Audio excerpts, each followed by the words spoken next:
Salut! Salut! On va parler de Bobbejaanland Land aujourd'hui, reste dans le coin! Ça t'intéresse pas? Non. Et toi non plus.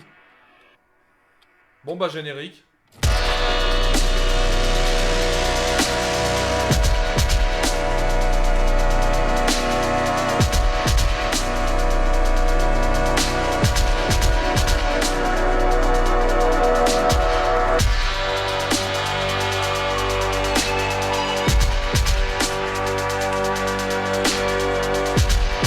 Bah ouais, je me suis dit qu'après un peu plus de 3 mois de chaîne et un petit paquet de vidéos, il pouvait être important de se doter d'un générique, ça pouvait être intéressant. C'est chose faite. Bon, si tout à l'heure je disais qu'il y avait personne qui s'intéressait à Bobbejaanland Land, c'est pas pour rien, hein. Dites-moi dans votre entourage qui est-ce que ça fait rêver d'aller dans ce parc et qui dans les gens qui ne s'intéressent pas spécialement au parc ont déjà entendu parler de Bobbejaanland Land. Personne. En fait, c'est un parc qui a jamais vraiment vendu du rêve, hein. Dans mon entourage, en tout cas, les potes qui s'intéressent au parc crachent complètement dessus, quoi. Pour eux, c'est vraiment le Who Alligator de Belgique, ni plus ni moins. C'est un parc qui pour eux a une ambiance maussade, moribonde, qui fout un bourdon pas possible, et j'ai été très surpris en fait quand je l'ai visité parce que c'est pas du tout ce que j'ai ressenti. Bon, et puis il faut aussi dire qu'il a un nom à coucher dehors, hein. Bobbejaanland Land.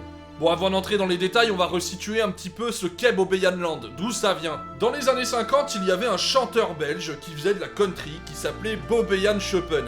Et il cherchait un petit peu des endroits pour pouvoir se produire en Belgique, des scènes et des salles qui pourraient l'accueillir. Et étant donné que c'était assez complexe de jongler avec les agendas déjà de l'artiste et ensuite des salles et des programmeurs, eh ben il a décidé avec son manager de fonder une salle sur le site de l'actuel Bobbejaanland Land. C'était une salle donc qui pouvait accueillir à peu près 1000 personnes, et suite au succès de celle-ci où d'autres artistes à terme venaient aussi se produire, ils se sont décidés à créer avec ça un parc d'attractions pour attirer davantage de gens. Bon, parc d'attractions, parc à thème, tout ça c'est encore un petit peu flou hein, dans les têtes. Là c'est plus un parc avec des activités plus que des attractions, c'est comme ça qu'on pourrait qualifier ce qu'il y avait là-dedans à ce moment-là. Mais là l'idée c'est vraiment de faire d'une pierre deux coups et d'essayer de rassembler les gens sur toute la journée, c'est-à-dire que le jour ils viennent s'amuser au parc et le soir ils assistent à un concert. Un petit peu comme il peut se faire dans les parcs scandinaves type Liseberg, Tivoli Gardens, Bakken, Tivoli Friheden et j'en passe. Le parc après a grossi, s'est fait racheter par des groupes jusqu'à dernièrement Parque Reunidos qui possède encore le parc à cette heure-ci et qui l'a quand même plongé dans une atmosphère un petit peu lugubre.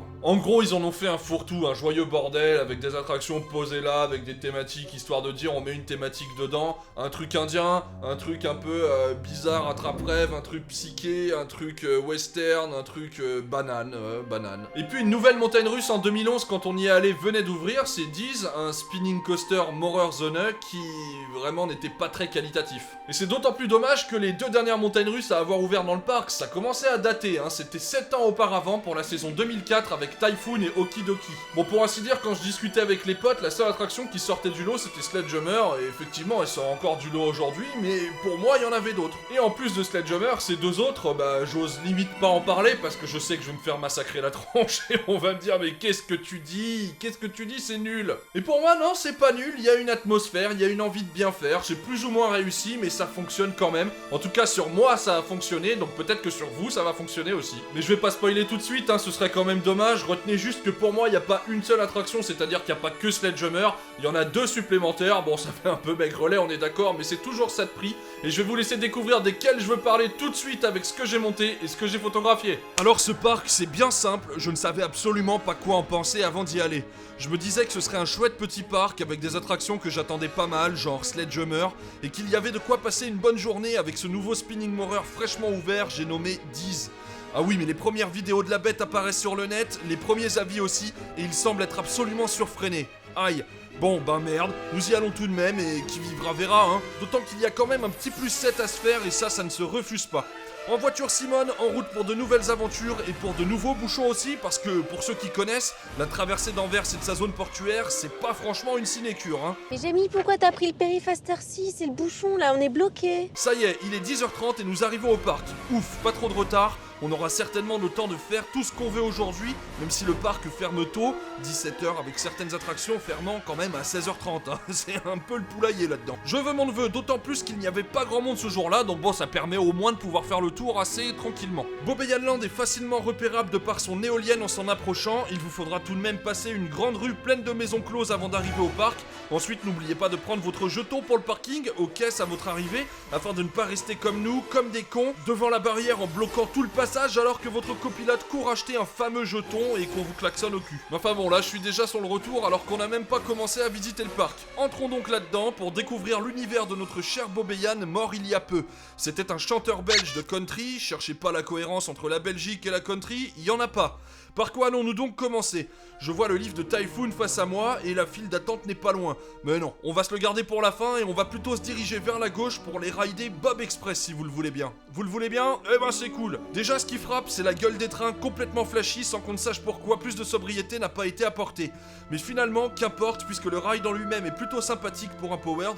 Quelque chose à ajouter là-dessus? Bah non, alors on va passer au suivant tranquillement hein. Et comme on n'a jamais assez de crédit mon cher Bibi, allons donc nous claquer ce drôle d'Okidoki. Family Coaster Vekoma au lap bar particulièrement inconfortable dès qu'on est de grande taille, mais absolument doux comme un agneau, sans vibration aucune. C'est un peu court, mais un chouette petit ride qui pour une fois ne nous fait pas cracher sur la firme hollandaise à la sortie. Plus ça. À ce moment-là, nous nous trouvons au fond du parc face à la zone Kinderland, surplombée par un clown toujours en train de sourire, parce qu'un clown triste c'est un peu triste. Ouais mais là, j'aimerais pas me retrouver nez à nez avec lui à la tombée de la nuit. Ah tiens donc, mais qu'est-ce que je vois se dresser à côté de Kinderland? Serait-ce un Suspended Coaster Vekoma? Serait-ce donc Dreamcatcher? Mais oui, c'est bien cela. Et comme le veut la légende, les roues donnent l'impression d'être carrées, il fait un bruit assourdissant et il est d'un intérêt proche du néant. Emballé c'est pesé pour ce qui aura été la plus longue attente de la journée, après 10, alors qu'il n'y avait pas grand monde dans le parc. Disons que ça ne débitait pas des masses sur cet engin. Nous rebroussons chemin après ce tour de Dreamcatcher pour nous retrouver non loin du flume extérieur, à savoir Wildwaterbahn, afin de rider le Dark Ride interactif du parc, j'ai nommé The El Paso Special. Plutôt bien en fait, avec des pistolets qui permettent une bonne interaction avec les scènes, étant donné que tout se déclenche à la moindre pression de gâchette et que le flingue est pour une fois d'une bonne précision. Bonne surprise pour un ride amusant, avec des scènes un peu en dessous de la ceinture et où l'effort thématique se ressent. Tout est vieillot, les automates comme les décors, mais ça a du charme. Et puis il y a 2-3 pochetrons à l'intérieur, ce qui est forcément un gage de qualité. C'est pas mon pote qu'on surnomme Monsieur le Président qui pourra dire le contraire.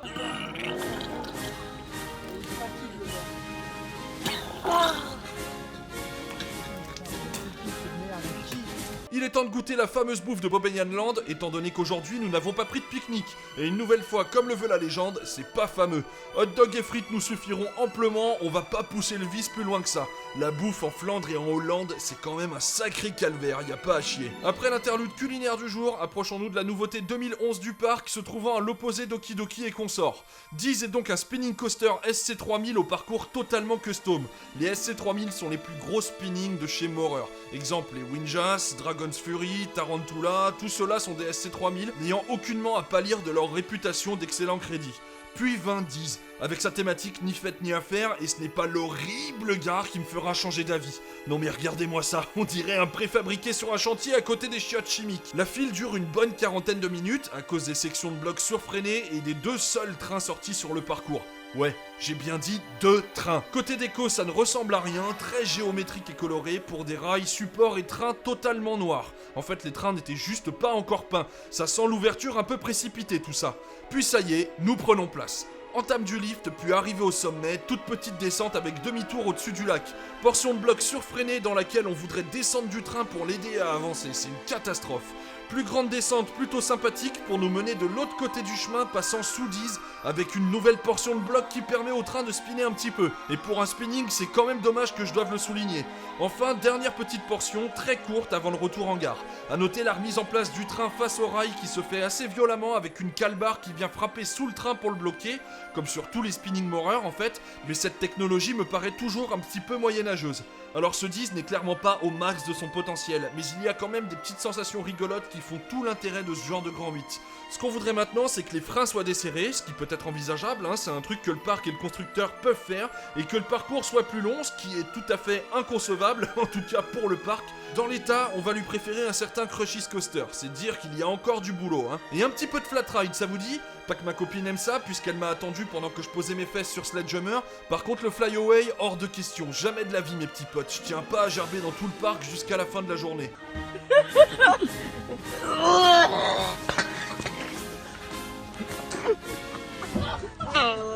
Donc concernant Sledgehammer, c'est bien puissant, ça tasse bien au fond du siège dans les creux et ça fait bien planer sur les sommets. Étrangement, j'ai trouvé ça moins puissant que les Screaming Swing SNS, pourtant ça paraît beaucoup plus massif. Mais ça n'en est pas loin non plus et ça reste carrément bien comme bestiole, qu'on se le dise. Après avoir croisé un gros King Kong qui embêtait des petits enfants coincés dans un wagon, nous sommes allés rider Speedy Bob, une bête Wild Mouse qui ne mérite pas qu'on s'y attarde plus longtemps. Enfin au moins ça n'explose pas la tronche à cause de freins trop serrés comme à Drivlitz. À l'origine il y avait 2 Wild Mouse en miroir à Bobbejaanland, mais la seconde a été déplacée à Parque de Atracciones de Madrid, un autre parc qui appartient à Parque Reunidos, donc les propriétaires de Bobbejaanland et de Parque de Atracciones. C'est pour ça qu'il s'est fait délocaliser là-bas, histoire de compléter un petit peu l'offre en Espagne. Du coup, bah ici ça ne fera que plus. Que d'émotions en cette fin de journée les amis, mais ne nous arrêtons pas en si bon chemin. Place maintenant à Evolution, dont l'entrée se fait à partir d'un bâtiment renfermant Banana Battle, s'agissant d'un Splash Battle que nous n'aurons pas fait. Alors Evolution, c'est LE ride expérimental. Le truc où tu te dis obligatoirement, qu'est-ce qui vient de se passer à la sortie. Bref, c'est à faire. Déjà pour les trains qui n'en finissent jamais, avec un débit monstrueux. Ensuite pour les places qui donnent l'impression de s'asseoir dans son coffre. Puis pour les lap-bars qui ressemblent à un tuyau d'aspirateur. Enfin pour le parcours en lui-même. Démarrons avec ce lift circulaire qui établit son ascension dans un grand bâtiment assez vide, parsemé néanmoins de projections au plafond, d'un volcan en contrebas et de musique à fond dans la figure. A savoir que le lift est plus long que le reste du parcours, c'est déjà un concept en soi. Dès que vous commencez à dévaler, c'est pour prendre de la vitesse et vous n'en perdrez jamais jusqu'à l'arrivée en station en enchaînant des virages tout en descendant et ce sans arrêt. Droite, gauche, head chopper, musique, Evolution est pour moi le meilleur coaster de Bobbejaanland. J'ai trouvé ça hyper fandard, j'ai vraiment adhéré. J'ai l'impression d'être un petit peu le seul dans ce cas-là, mais je reste fidèle à mon choix. Je reviendrai pas dessus. Et comme ma copine appréhende en regardant les lifts verticaux, devinez quel sera le prochain coaster que nous ferons. Et oui, bravo, il s'agit bien de Typhoon, et je remarque avec ça qu'il y en a quand même qui suivent, c'est pas mal. Pour moi, ce type de coaster n'est plus tellement impressionnant, le lift étant ce qu'il y a de plus stressant sur les Eurofighter, donc en gros, c'est pas bien méchant. Il faudra par contre m'expliquer en quoi le looping de Typhoon est intense. On en parle tellement de cette soi-disant intensité qu'elle en était devenue légendaire. Il ramone pas mal, mais rien d'insoutenable non plus. Celui d'Indiana Jones et le Temple du Péril à Disney l'est 50 fois plus. Passé le loop, nous remontons pour arriver sur une portion de bloc, demi-tour puis 2 Heartline Roll qui passent plutôt bien avec un hang time plutôt rigolo à la clé. Nouvelle portion de bloc avec demi-tour, descente puis nouvelle remontée vers portion de bloc avec demi-tour. Encore. Le reste du parcours se résume à helix et virage avec une nouvelle Heartline Roll encore une fois sympathique. Tout ça pour dire que Typhoon n'est pas révolutionnaire mais reste une bonne petite machine, mieux que Falcon ou encore Saw. Le premier parce qu'il est trop petit, le second parce qu'il est trop douloureux. La dernière attraction de la journée est encore une fois un ride original puisqu'il s'agit d'un joli Flume Indoor du nom d'Indiana River. Ça mouille raisonnablement dans les drops, la thématique est chouette et le tout dans un fun qui propulse cette attraction sur le podium du parc, en 3ème place derrière Evolution et Sledgehammer, et je reste encore une fois fidèle à mon choix. Le flume extérieur, lui, ne paraissait pas particulièrement original, donc on l'aura zappé, et on aura aussi oublié de faire le raft qui comporte 2 descentes et qui avait l'air particulièrement rigolo. Bref, ce sera pour une prochaine fois, c'est dommage, mais on l'a zappé quoi. Avant de clôturer ce trip report belge et de partir pour les Pays-Bas, que peut-on dire de Bobbejaanland? Eh bien que j'entendais beaucoup de monde dire que ce parc était laid et sans âme, alors que justement, bah ok, il n'y a pas vraiment d'âme, mais en tout cas le parc est pas vraiment laid, il est plutôt même bien entretenu, il est assez vert et il est plutôt joli. Certes, au niveau théma, c'est pas la panacée, et Diz est particulièrement moche, je déteste ces nouveaux rails tritubes pour les spinning moreurs, qui plus est, néanmoins le parc est bien entretenu, comme je le disais, très vert, comme je le disais aussi, tout fonctionne parfaitement, le choix des attractions est original, et il y a de quoi passer une journée complète sans se tourner les pouces. Une bonne surprise qui, je le sais, ne fera pas forcément l'unanimité, d'autant que d'habitude les gens ont un avis plutôt négatif sur le parc, avis que je ne partagerai pas personnellement. Bon ok, on a peut-être été aidé par le temps superbe que nous avons eu toute la journée. D'habitude, les trip reports que je lis ou que j'entends, c'est toujours des mecs qui ont visité le parc par temps pluvieux. Bon, sur ces mots, je vous laisse avec le débriefing, et nous en attendant, on quitte les terres du Mannequin Peace et direction le pays des moulins, du quartier rouge et de la weed. Bon alors, je vous l'accorde, on a peut-être eu des facteurs en notre faveur qui ont enjolivé notre visite du parc. Parce que d'habitude, quand je lis des TR sur Bobbejaanland ou que j'en vois des vidéos, il fait toujours un temps absolument dégueulasse. Et nous, on n'a pas eu ce microclimat pourri là qui pesait juste au-dessus de Bobbejaanland, et on a eu un temps superbe. Ça aide. Ça aide certes, mais il n'y a pas que ça. Et franchement, je m'attendais à une catastrophe intersidérale, et en fin de compte, bah ça s'est plutôt bien passé, et c'était même plutôt accueillant. Les attractions, sans être exceptionnelles, étaient loin d'être catastrophiques. Il y a toujours un petit effort qui est fait, même si on lorgne du côté du kitsch, mais parfois le kitsch c'est pas forcément si mal, hein. Je préfère un truc rétro un peu nul, voire kitsch, même si c'est pas complètement assumé, un truc complètement délabré, comme on peut trouver par chez nous. Suivez mon regard, la Lorraine, même si apparemment ça a changé. Et puis apparemment aujourd'hui il y a une petite refonte qui est en cours, genre Evolution qui est devenue Montmara, alors je sais pas si ça a apporté grand chose. Et puis ils disent qu'à laisser tomber sa théma parking, auto-école, chiottes chimiques bizarre pour donner un truc un petit peu plus chiadé qui s'appelle maintenant Nagabe. Je sais pas ce que ça donne, mais sur les photos ça a l'air un petit peu mieux sans être du Fantasyland non plus. Le parc a ajouté un bon argument à son offre qui pour moi ne justifie pas encore de faire les kilomètres uniquement pour ça, à savoir Fury, la nouvelle montagne russe de chez Gerstlauer, mais ça peut constituer une étape idéale, notamment pour tailler vers Efteling ou vers Walibi Holland pour aller faire Untamed, qui est vraiment une sacrée putain de bonne machine. Ce qu'il faut retenir de tout ça, c'est que Bobeyan Land, c'est pas encore un parc qui se justifie à lui-même, c'est pas un parc qui mérite les kilomètres qu'on pourrait allouer et foutre dans sa bagnole juste pour aller faire cette visite. Non, c'est un parc étape qui n'a pas encore passé la fameuse étape de l'étape. C'est beau. Enfin bon, là je sens qu'il va y avoir encore discussion et débat parce que quand je parle de Bobeyan Land à certaines personnes, je vois des boutons qui apparaissent en direct sur leur tête. Enfin, cette visite de 2011, ce qui est certain, c'est que moi j'en garde un bon souvenir. C'est un parc qui m'a fait passer un chouette moment, c'est tout ce que j'en retiens. C'est pas le parc de l'année, on est tout à fait d'accord avec ça, mais c'est vraiment pas un parc sur lequel on peut cracher. En tout cas, je trouve ça un peu fort de café. Elle est nulle cette expression. Alors si vous aussi vous avez visité Bobeyan Land, surtout maintenant avec l'ouverture de Fury, bah dites-moi ce que vous avez pensé du parc. Est-ce que c'est vraiment si moribond que ça, comme certaines personnes le pensent, et ils sont quand même nombreux, ou est-ce que c'est un parc qui est quand même chaleureux, qui peut avoir ses intérêts, dans lequel on passe une journée sympa, comme moi je peux le penser. Chaleureux, après c'est peut-être pas le terme, j'y suis peut-être allé un peu fort. Mais en tout cas voilà un parc dans lequel on passe une bonne journée, sans prise de tête, qui est plutôt sympathique à la visite, et pour lequel on peut garder un bon souvenir. Donc dites-moi où est-ce que vous vous situez, parce que là ça fait clairement un clivage. En tout cas ce trip report ici touche à sa fin, pour nous c'était la dernière journée en Belgique, maintenant bah on met les voiles aux Pays-Bas, et la semaine prochaine ce sera un parc hollandais, je vous laisse deviner lequel.